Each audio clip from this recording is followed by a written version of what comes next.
Ces vêtements seront vendus sur cette plateforme, une boutique de seconde main qui ressemble à n'importe quel site internet de vêtements neufs.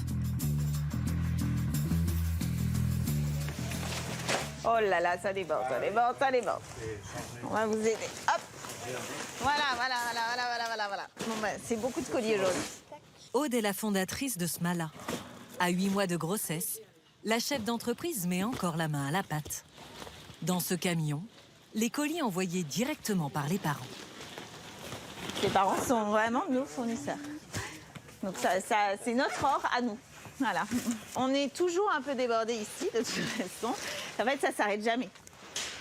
Les 200 cartons rejoindront ce millier d'autres qui attendent d'être ouverts. Tout a commencé par un constat. Dans son entourage, des placards qui débordent de vêtements d'enfants et des parents qui n'ont pas le courage de les vendre eux-mêmes. Aude décide de lancer son propre site. Au début, c'est le système D, les bureaux dans les locaux de son mari. Et pour mannequin, ses 2 aînés. Au bout de 3 ans, l'entreprise décolle. Aujourd'hui, Aude est à la tête d'une véritable usine de vêtements d'occasion. Dans ses 3600 mètres carrés de hangar, 60 salariés. Pépite ou pas pépite? Carole déballe les cartons envoyés par les parents. Ça a l'air d'être pas mal. Ça me rappelle quand mes enfants ils étaient petits. C'était il y a très très longtemps, quoi. Mais non, Carole. Chaque jour, cette mère de famille trie 5000 pièces. Environ 30% ont des défauts et ne pourront être vendus. Il y a un trou, regarde. Ils seront renvoyés aux parents ou donnés à une association. On reçoit tellement de vêtements qu'il faut que ce soit rapide et la productivité ici, c'est vraiment le nerf de la guerre. Ça, c'est à repasser. Ça, c'est des produits qui sont pas à repasser. Ça gagne du temps aussi au niveau de la chaîne, ça. Les parents attendent. Voilà. Vas-y. Trier, repasser, puis photographier chaque article. Je prends le pull, je plie à l'intérieur, je tire, hop, et ma collègue prend la photo. Carole, si elle va vite, non mais peut faire facilement 400 produits à l'heure. Une cadence loin de celle d'un parent amateur. Et pour ne pas perdre de temps, une seule photo par vêtement.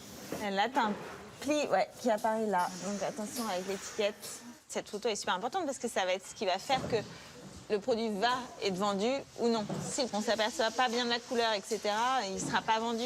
Et donc nous, c'est un risque qu'on ne peut pas prendre. Avant de les mettre en ligne, il faut définir leur prix. Voilà. Hiver, 100% coutant, blanc et gris. Un logiciel passe à la moulinette toutes les caractéristiques du produit. Ce sweat sera vendu 9,60 €. Là, on va pouvoir... Les parents toucheront seulement 1,70 €. Ces 1,70 € sont calculés en fonction de nous, tout ce que nous coûte la remise en ligne de ce produit. C'est-à-dire le transport à l'aller, le tri, leur passage, tout est inclus dans ce prix et évidemment, il reste une petite marge pour faire vivre la société. On va pouvoir le retrouver. Donc là, il est ici. Il est encore dans les mains de Carole et les clients peuvent déjà l'acheter. 200 000 vêtements sont stockés ici.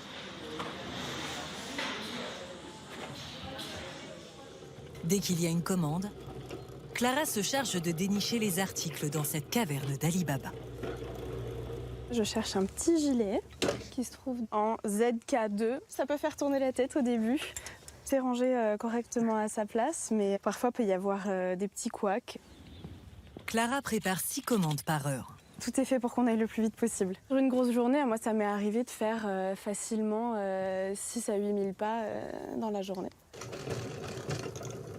300 colis sortent d'ici chaque jour, contenant en moyenne une dizaine d'articles. Ça y est, le froid arrive. Ça y est, prépare l'hiver.